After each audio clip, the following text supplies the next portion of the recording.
Welcome to our third installment in our series on spiritual practices you can do at home. Today, we'll be exploring practices of prayer.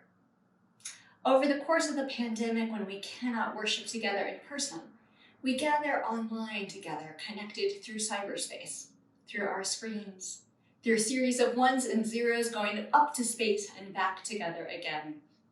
And we are here with one another.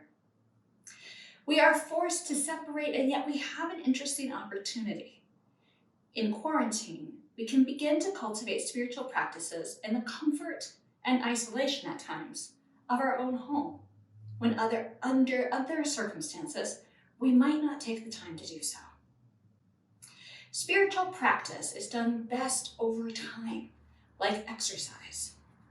You can start exercising and lifting weights, moving your body, getting your heart and lungs stronger. And if you do it once, the first time, quite honestly, may not be fun. It may feel really foreign, awkward, and uncomfortable. Or maybe it feels good to move your body, and it's just kind of an isolated event. And the next time you just feel like, I'm kind of tired. I don't want to do that. But like a musical instrument, or like exercise, spiritual exercises serve us best when we develop those skills regularly over time. With a musical instrument, you could dabble every so often when you feel like it, and you could make noise. Or you could practice regularly and be able to make music. Similarly, here in this exercise space I have during quarantine in the bell tower, if I came a couple times a month, that might be nice, but I wouldn't really grow stronger and find joy in my body.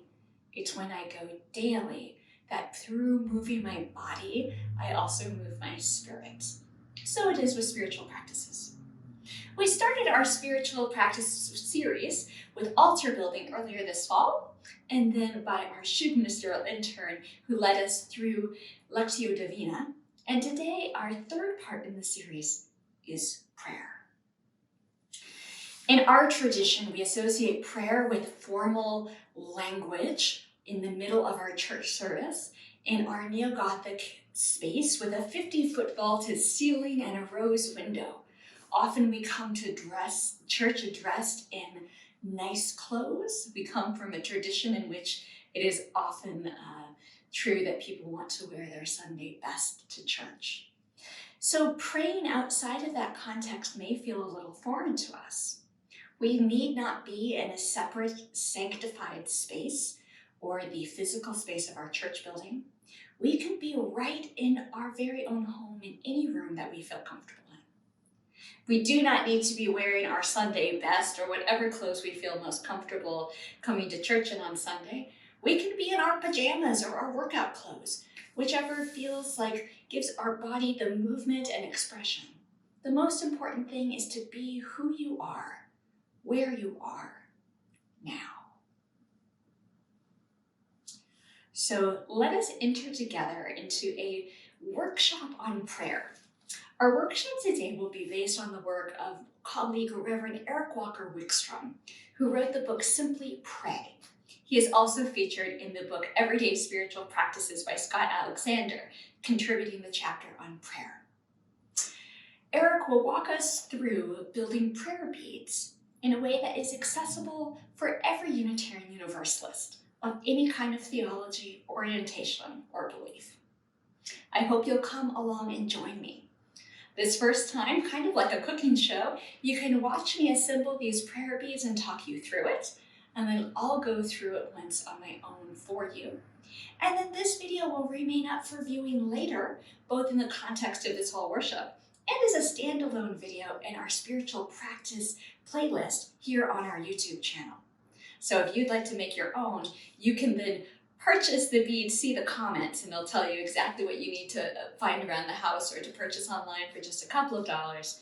And then you too can make your very own prayer beads for this practice, which I hope you will find an enriching way to balance out, grow, and develop your spiritual practice in a time that is offering us many challenges, but also some opportunities. And with these beads, we'll pace our way one by one, hope by hope, articulate our needs and vulnerabilities, just like we'd be lifting weights, strengthening our muscles, we can strengthen our spirits. For today's workshop on prayer, we will be exploring prayer beads in a practice developed by UU minister, the Reverend Eric Walker Wickstrom. Prayer beads of various kinds are used around the world as a tactile tool for repetitive prayers because they anchor us in a way that we can get out of our head. You might have seen the 108 bead malas of Buddhism. Here's an example with wooden beads along with various anchor points in the practice. Here is a different kind of bead, and this is for consistent repetitive without any breaks in this particular practice. You might also think of the rosary of Catholicism. With prayer beads, you don't have to concentrate on where you are because the beads give you cues. This is a way to get out of our thinking mind and to create space for our creative and spiritual capacities and wisdom to start to take root and to flourish. So think of today kind of like a cooking show. I'm going to lead you through how to make prayer beads and how to use them in this format that Reverend Eric developed. Prayer can be made more accessible when we focus on how rather than why or to whom. We often get caught up in all of the questions we have, but then never actually try and practice. If we flip the order and start to do our spiritual practice, then we might find that we consider the questions very differently, and we might find that the questions that are most important to us may not be the questions that we started with. Different people have different experiences of prayer and different ideas about what it is. For some people, it's a conversation with the divine, and for many of us thinking in traditional language, that might be what comes to mind. For other people, it's an internal dialogue. For others yet, it's calming and centering. And whatever prayer may be or may not be, what it might do or not do to whom or to no one that it is addressed, we know one thing, is that prayer changes us, the one doing the praying. If the word prayer seems foreign or off-putting to you, think of it as a form of reflection. In the Christian tradition, there are 4 kinds of prayers. This is echoed through different world traditions in different ways. They are praise and thanksgiving, which Reverend Eric calls naming, and I like to call it saying hi and thank you. Intercession, which Reverend Eric says is loving. This is when we think of others. Confession, which is knowing or reflecting honestly on ourselves, warts and all. And contemplation, which is listening, quieting the mind and seeing what happens. For this prayer bead practice, you'll make your own prayer beads. You'll be able to see what I do here with this little prayer bead strand that I made following Reverend Eric's directions. And if you would like to do that, you can look in the description of today's videos. And what you'll need is 1 large bead, 4 medium beads, and 23 small beads, and the cord to string them on. So after you see this today, you may wish to come back to this video as part of this worship service, or in our spiritual practice playlist here on our YouTube channel, where you'll find just this segment where you can follow along as you assemble your own. Think of this as a cooking show where we're making lasagna. Everyone's going to have a casserole, and there's going to be some basic components, and we're going to make layers, but you get to choose the exact ingredients, you get to choose the seasonings, and you get to choose the context and how you wish to enjoy it. Made just for you. So centering is the large bead that we start with. This is like what we do in our church prayer when we invite you into a spirit of prayer meditation and ask you to take a few deep breaths to be here and to be now. So in the centering part of this prayer practice, you breathe in and out several times. Calm the body and mind. Make your exhales longer than your inhales. This stimulates the parasympathetic nervous system, which calms your body. So we breathe.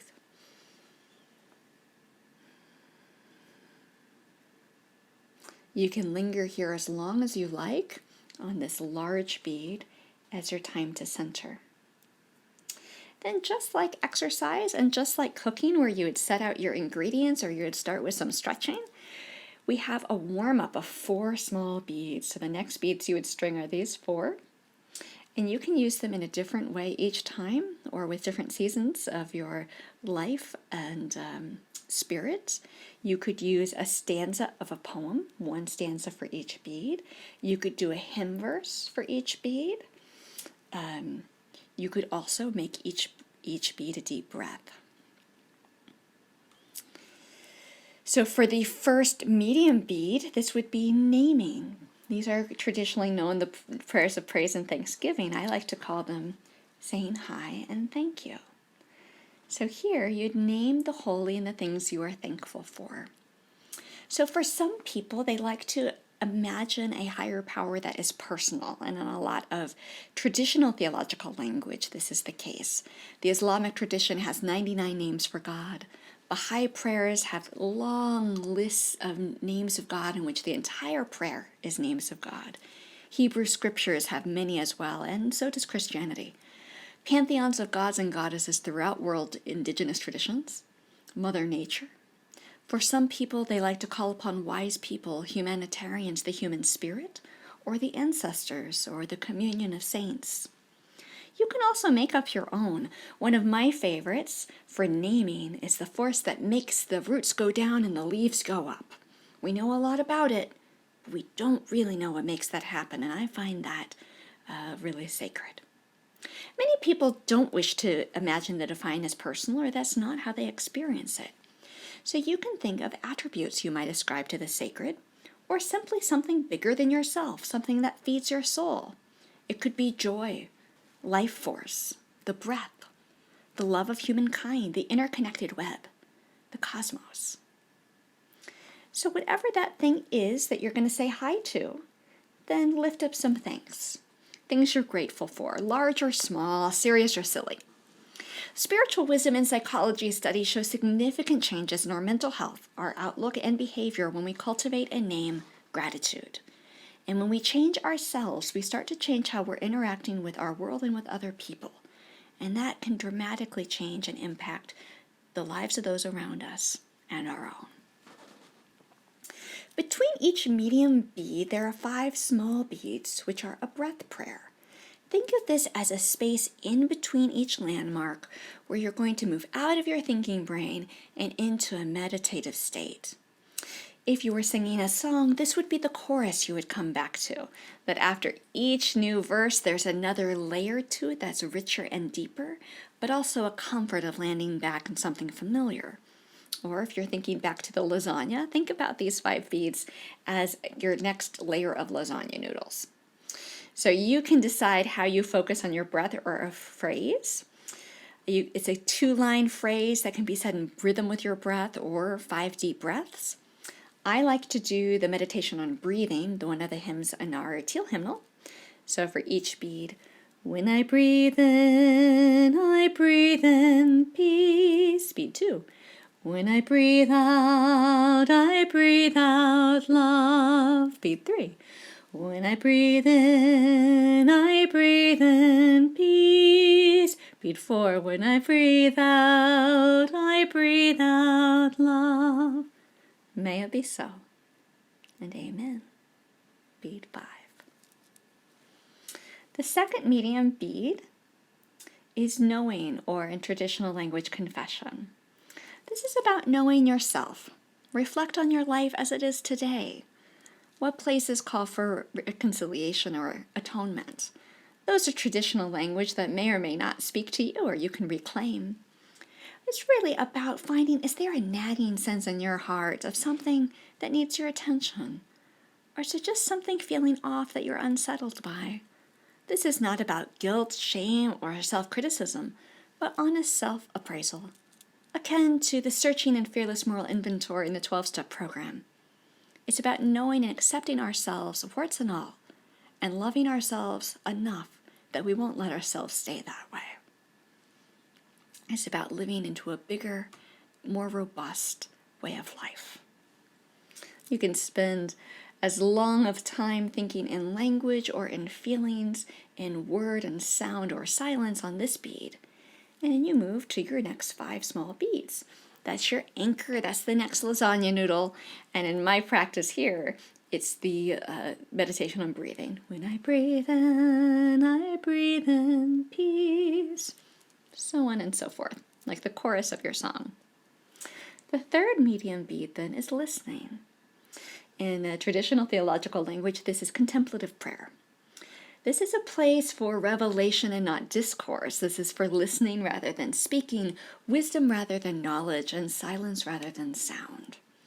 So in this period, I invite you to just linger and settle in and see what may come. Sometimes it may feel empty and like there's nothing happening. But think of fall and winter on the prairie. What looks bleak and desolate, there is a tremendous network of activity going on underneath the soil, even in what seems to be the dead of winter. If you stick with your practice, you'll find at other times in the contemplation moment of your practice, it will bear rich fruits, and you may be surprised with what comes to you. Stick with it. So then again, we have our 5 small beads. We come back to our chorus. Layer that next lasagna noodle, whatever metaphor works for you. In my version, I'll do the breathing, the meditation on breathing. When I breathe in peace, and do that for my 5 beads. That allows me to kind of sink in, let that previous reflection integrate into my mind and spirit, as well as a kind of a palate cleanser before my next stage of reflection. So the 4th medium bead is loving. This would be known as intercession or prayers of the people in some tradition. In our tradition, every Sunday we offer up a space to lift up the names of anyone who you may hold in your heart that you wish to hold in the love of this community. And so we do that by speaking names aloud or holding them in the silence of our hearts. In virtual worship during this pandemic, you can type that into the chat box. And we can do this as well in our private prayer practice. Because prayer practice that only focuses on oneself becomes too narrow. But when we open up to others, then that creates more expansiveness in our heart. In the same way we stretch our muscles for exercise, it practices the skills of empathy. Reverend Eric said someone once asked why people had to pray to God since God knows all things and should already know about the needs of everyone. That's some kind of traditional thoughts about an omnipotent God. And the wise one responds, we do not pray so God knows about people's needs. We pray to make sure we know, and that changes us. So I invite you on this 4th medium bead to bring people and things and situation and living creatures compassion. Bring them to your consciousness, your awareness. I like to think of these in concentric circles, starting with those nearest to me in my household, and then extended family and friends, colleagues and acquaintances, and then those by region, by country, and by planet. Now, as we warmed up with 4 small beads, we'll cool down with 4 small beads. Just like in a workout, you take time to stretch and bring your heart rate down. Or like cooking, there is a time of integration and cleaning up when the meal is done. Again, these 4 beads can be stanzas of a poem or a deep breath or a hymn verse. You may wish to make them the same as your opening 4 so that you have some closure coming back to the place you started. Or you may find you have 4 phrases or stanzas at the beginning that are different than the ones at the end. You get to customize this and make it for you. I like to do voice still and small at the beginning and at the end. And I find that when I come back to the place I started, it now has more layers and richness for having completed this journey through these 4 anchor points of traditional prayers, broken open in a new way, beyond perhaps the constraints we assign to traditional language that can be accessible to everyone. So it's centering. Say hi and say thank you. Knowing or confession, listening or contemplative prayer, loving or intercessory prayer, and then your cool down. This prayer practice you can do in maybe 15 or 20 minutes, or really treat yourself to a longer period like an hour. Maybe you do it for just a small bit of time. You keep your prayer beads in a pocket or a purse. And when you find yourself in line during the pandemic waiting to get into a grocery store, or perhaps waiting for a Zoom meeting to start as those technical difficulties are ironed out and everyone comes to join the meeting, you might be able to just work through your prayer beads in your hand. This is a lovely size to hold. It feels pleasant, and you can decide what size of beads and constellation and colors would be most suitable for you. You want beads that are different enough in size and texture that you've got that tactile reminder so that you can really free up your heart and your mind to be thinking in your prayers without having to do too much work of remembering exactly where you are. Let these beads do that work for you. Prayer beads are just one of many, many ways of prayer and spiritual practice. And we could say that there are as many forms of prayer as there are people, and maybe even more, because every time we sit down to pray, we come at it in a different way and as a different person who has that much more lived experience since the last time we set ourselves to the task. I hope that you'll be able to come back to this video and assemble your own prayer beads. You'll need 1 large bead, 4 medium beads, 23 small beads, and a cord. And you may find that with some practice, this becomes a lovely tool and gift that you can give yourself in deepening your spirit in a time when we can't be together in our church building, but we can together build our spiritual practices.